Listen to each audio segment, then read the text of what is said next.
Mm-hmm. Me back again.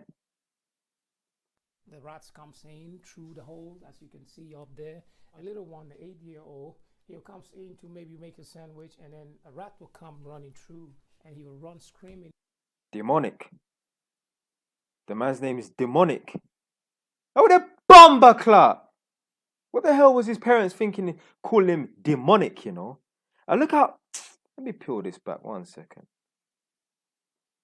Man's talking about rats coming in the yard. Look how dirty the walls are, blood. Let me lift myself up 1 sec.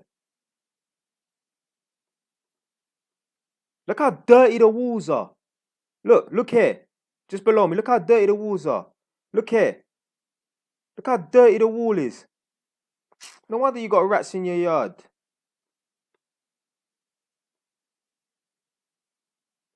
The rats comes in through the hole, as you can see up there. A little one, the 8-year-old, he comes in. Oh, like if you're the homeowner, I'm assuming this is not a council place, because they would say tenant or resident. This is a homeowner. Why does parts of your house even look like that? Like, if it's like, because downstairs, my toilet downstairs, that was under construction. I didn't have the toilet downstairs in use for about a year. So it was all fucked up and that. But that's a secluded part of the house that no one sees or whatever. But the guys, how can you have a, why does your yard look like that? I know it's not me. I know the rest of you lots watching this right now don't have a yard that looks like that. A madness, blood. To maybe make a sandwich, and then a rat will come running through, and he will run screaming into the lounge, and it's some of those things that him and the little one who's 4, they shouldn't be going through this. It just shouldn't be happening in this day and age. What is it like living here? It's hell.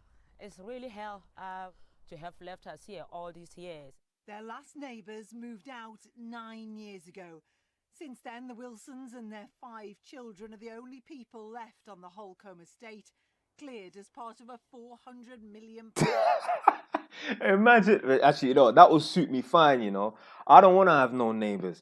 Neighbors serve no purpose to me but providing as a Ross Clark nuisance. I would, you know what? I would be happy living on an estate and there's no other family there. I don't give a fuck. I don't want to live next to neighbors. I don't want to be friends with these people. I would gladly live in the middle of nowhere and have no neighbors and that.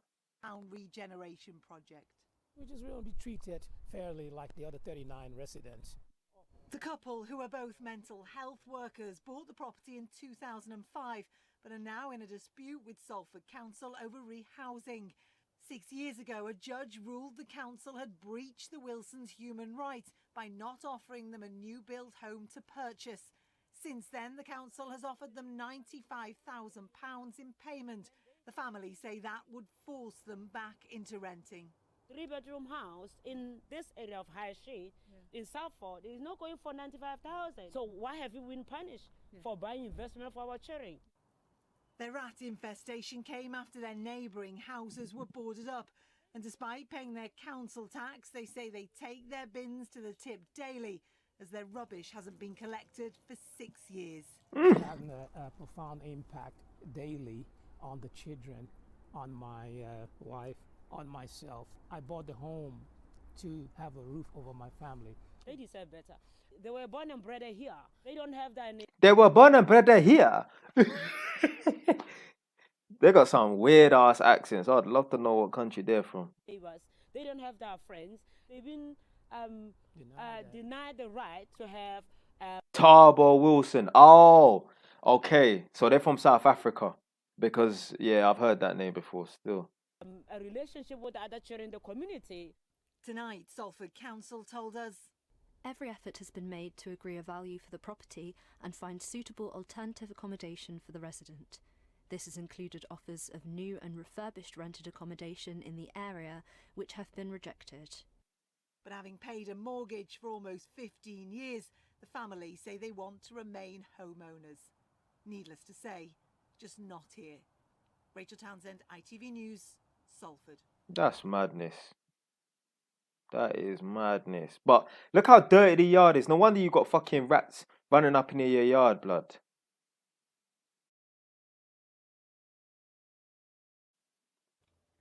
So that's telling me that's 18 carat, 75% pure gold.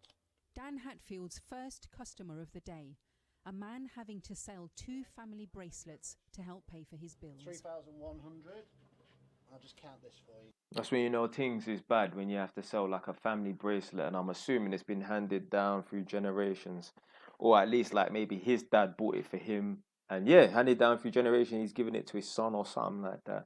You have to sell things that have sentimental value just to pay bills, things that just come and go. You understand what I'm trying to say? Like, imagine you having to sell your ornaments or sentimental value things just to fucking put food on the table. They say cash is king during hard times, and these times are as hard as they come. Trust me. And that's going on the gas and electric.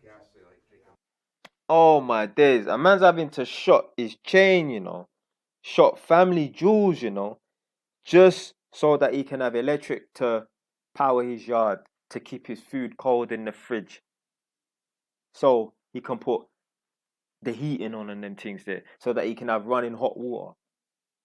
This is what happens when you don't put in the work, blood. This is what happens when you're on a jolt thing throughout your life, you know. This is what happens when you say to yourself, you know what? I'm 18, 19 years old. I could go to uni, but you know what? Fuck it. Why do I need to go to uni?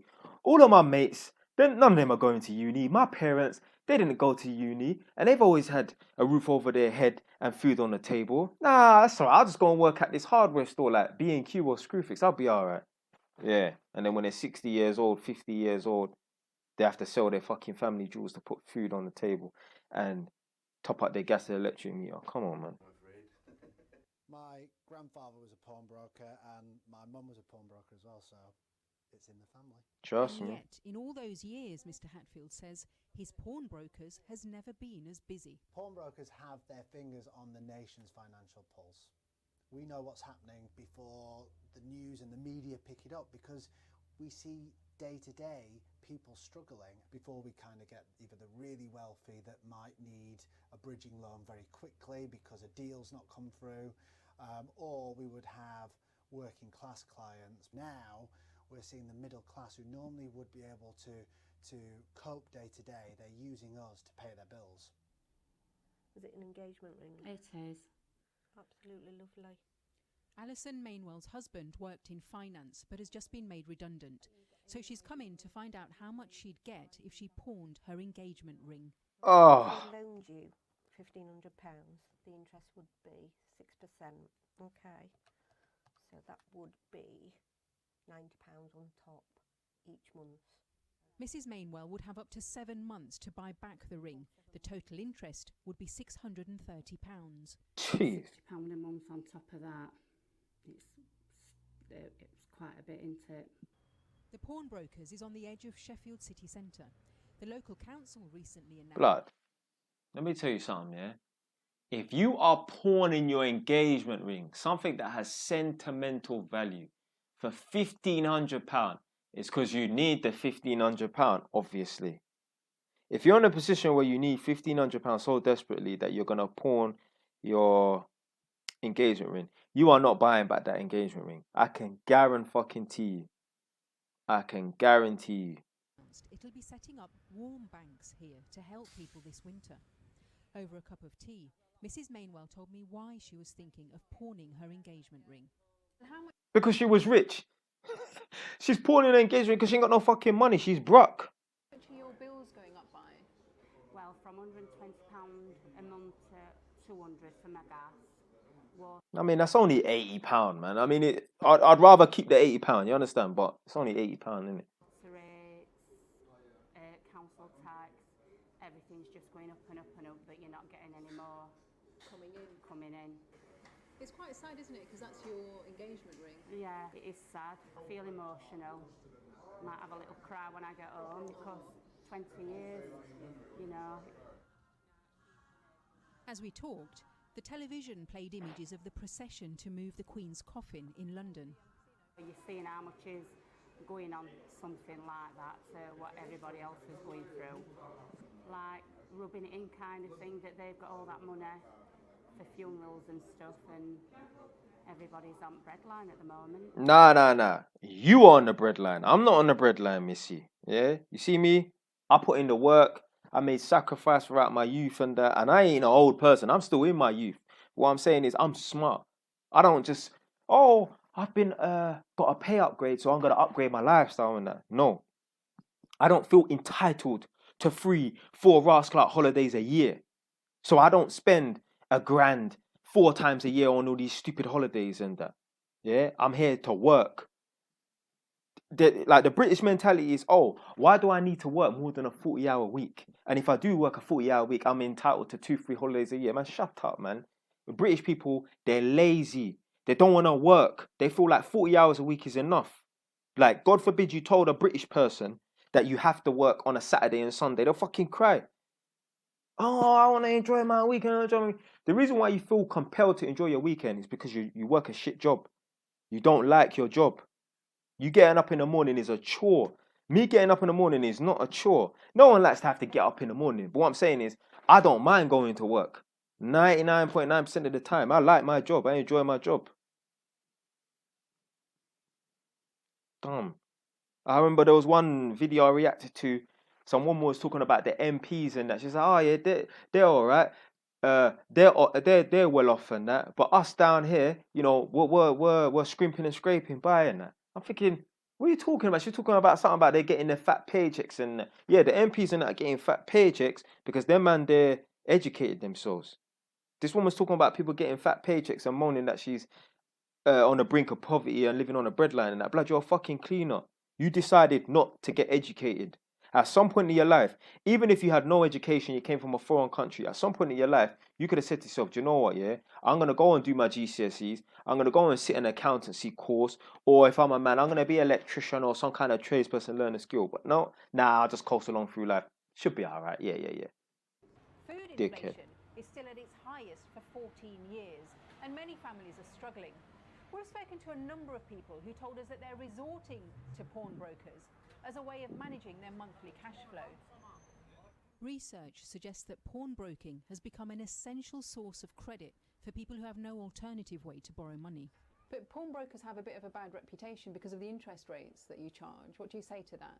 I don't think pawnbrokers do have a bad reputation. I think gone are the days of, Charles Dickens. We're not here to fleece anybody. We're regulated by the Financial Conduct Authority. Sometimes our clients don't have good credit ratings, so they come to us because the alternatives, such as loan sharks, well, they don't worth thinking about, really. As more and more people struggle to access traditional forms of credit, pawnbrokers say they're providing an essential service to local communities, a service that has never been more in demand. Do you know what, yeah? Because I got a lot of money, but at the same time, I'm going to buy another property soon. Do you know what?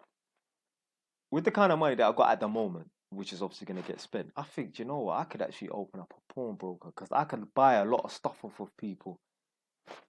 Yeah, that might be one, I might consider that, open up a pawnbrokers. Because the interest rates you can charge are mad still. Anyway, that's it for today. Stay where it's done now.